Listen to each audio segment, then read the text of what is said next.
ನಮಸ್ಕಾರ ಸಿಂಹರಾಶಿಯವರೇ.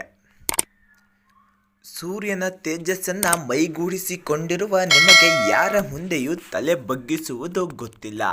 ಆದರೆ ಕಳೆದ ಕೆಲವು ಸಮಯದಿಂದ ನೀವು ಬೆನ್ನ ಹಿಂದಿನ ಚೂರಿ ಇರಿತಕ್ಕೆ ಒಳಗಾಗಿದ್ದೀರಾ. ನಿಮ್ಮ ಸಾಮ್ರಾಜ್ಯಕ್ಕೆ ನೀವೇ ಪರಾಕಿಯರಾಗಿದ್ದೀರಾ. ಸೋಲುಗಳು ನಿಮ್ಮನ್ನು ಅಣಕಿಸುತ್ತಿವೆಯಾ? ಹಾಗಿದ್ದರೆ ಕಿವಿಗೊಟ್ಟು ಕೇಳಿ. ಈ 2026 ಫೆಬ್ರವರಿ 17 ಫಲ್ಗುಣ ಅಮಾವಾಸ್ಯೆ ನಿಮ್ಮ ಬದುಕಿನ ಶನಿ ದೆಸೆಯನ್ನು ಸುಟ್ಟು ಹಾಕಲು ಬರುತ್ತಿದೆ. ಸಿಂಹದ ಹೆಜ್ಜೆ ಹಿಂದೆ ಬಿದ್ದಿದೆ ಎಂದರೆ ಅದು ಸೋಲಲ್ಲ, ಅದು ದೂರದ ಜಿಗಿತಕ್ಕೆ ಸಿದ್ಧತೆ. ನಾನು ಹೇಳಲಿರುವ ಸತ್ಯಗಳು ನಿಮ್ಮನ್ನು ಬೆಚ್ಚಿ ಬೀಳಿಸಬಹುದು. ನಿಮ್ಮ ಶತ್ರುಗಳು ಯಾರು, ನಿಮ್ಮ ಹಣ ಎಲ್ಲಿ ಅಡಗಿದೆ ಮತ್ತು ಅಮಾವಾಸ್ಯೆ ಮುನ್ನ ನಿಮ್ಮ ದೇಹದಲ್ಲಿ ಆಗುವ ಆ 7 ವಿಚಿತ್ರ ಬದಲಾವಣೆಗಳೇನು? ಪೂರ್ತಿ ವಿಡಿಯೋವನ್ನು ಇದು ನಿಮ್ಮ ಆಧಿಪತ್ಯದ ಪ್ರಶ್ನೆಯಾಗಿರುತ್ತದೆ. ನಿಮ್ಮ ಅಧಿಪತಿ ಸೂರ್ಯ. ಆದರೆ ಅಮಾವಾಸ್ಯೆ ದಿನ ಸೂರ್ಯ ಮತ್ತು ಚಂದ್ರ ಒಂದೇ ಮನೆಯಲ್ಲಿರುತ್ತಾರೆ. ಇದು ಸಿಂಹ ರಾಶಿಯವರಿಗೆ ಆತ್ಮಮಂಥನದ ಸಮಯ. ಈ ಫೆಬ್ರವರಿ 17 ಶನಿಯ ದೃಷ್ಟಿ ನಿಮ್ಮ ರಾಶಿಯ ಮೇಲೆ ಹೇಗೆ ಬೀರುತ್ತಿದೆ? ನೀವು ರಾಜನಂತೆ ಬಾಳುತ್ತೀರಾ?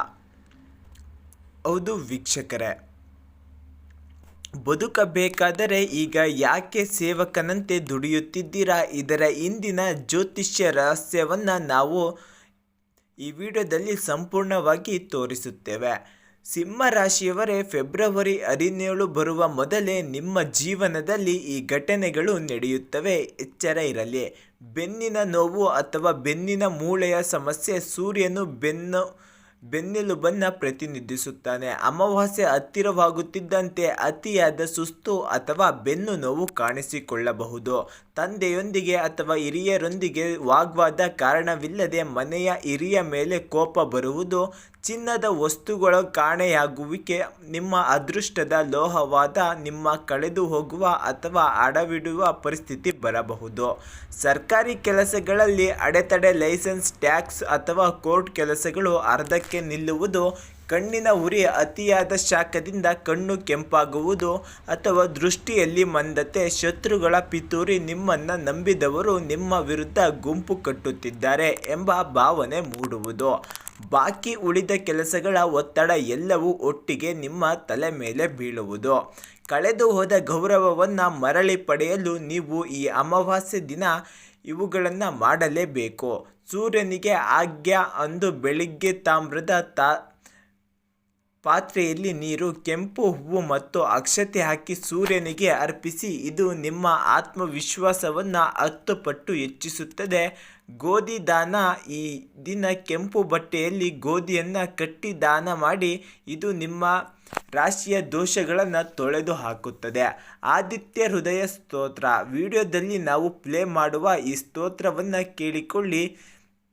2 ನಿಮಿಷ ಸ್ತೋತ್ರ ಪ್ಲೇ ಮಾಡಿ. ಮಾಣಿಕ್ಯದ ಎಚ್ಚರಿಕೆ. ಈ ದಿನ ಯಾವುದೇ ಹೊಸ ರತ್ನಗಳನ್ನು ಧರಿಸಬೇಡಿ. ಹಳೆಯದನ್ನು ಸ್ವಚ್ಛಗೊಳಿಸಿ ಪೂಜಿಸಿ. ಫೆಬ್ರವರಿ 17 ದಾಟಿದ ಮೇಲೆ ಸಿಂಹ ರಾಶಿಯವರ ಜೀವನದಲ್ಲಿ ಅದ್ಭುತಗಳು ಹೇಗೆ ಸಂಭವಿಸುತ್ತವೆ?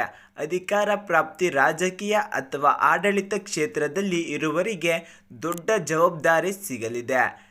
ನಿಮ್ಮ ಹಳೆಯ ಆಸ್ತಿ ಮಾರಾಟವಾಗಿ ಕೋಟಿ ಹಣ ನಿಮ್ಮ ಕೈ ಸೇರಬಹುದು. ಪ್ರೀತಿಯ ಮತ್ತು ಬಾಂಧವ್ಯ. ನಿಮ್ಮ ಸಂಗಾತಿ ನಿಮ್ಮ ಶಕ್ತಿಯನ್ನು ಅರ್ಥ ಮಾಡಿಕೊಳ್ಳುತ್ತಾರೆ. ಮನೆಯಲ್ಲಿ ಹಬ್ಬದ ವಾತಾವರಣವಿರುತ್ತದೆ. ಸಿಂಹರಾಶಿಯವರೇ, ನೀವು ಹುಟ್ಟಿರುವುದು ಅಳುವುದಕ್ಕಲ್ಲ. ಈ ಅಮಾವಾಸ್ಯವನ್ನು ನಿಮ್ಮ ವಿಜಯೋತ್ಸವದ ಮೊದಲ ಮೆಟ್ಟಿಲಾಗಿಸಿ. ನೀವು ನಿಜವಾದ ಸಿಂಹ ರಾಶಿಯವರಾಗಿದ್ದರೆ ಕಮೆಂಟ್ ಬಾಕ್ಸ್ನಲ್ಲಿ ನಾನು ರಾಜ ಅಥವಾ ಜೈ ಸೂರ್ಯದೇವ ಎಂದು ಗರ್ಜಿಸಿ. ನಿಮ್ಮ ಜೀವನದ ದೊಡ್ಡ ಗುರಿ ಏನು ಎಂಬುದನ್ನು ಬರೆಯಿರಿ. ಈ ವಿಡಿಯೋವನ್ನು ನಿಮ್ಮ ಗ್ರೂಪ್ಗಳಲ್ಲಿ ಶೇರ್ ಮಾಡಿ. ಸತ್ಯದ ಬೆಳಕು ಎಲ್ಲರಿಗೂ ತಲುಪಲಿ. ನೆನಪಿಡಿ, ಸೂರ್ಯ ಮುಳುಗುವುದು ಮತ್ತೆ ಏಳಲಿಕ್ಕಾಗಿಯೇ. ಶುಭವಾಗಲಿ.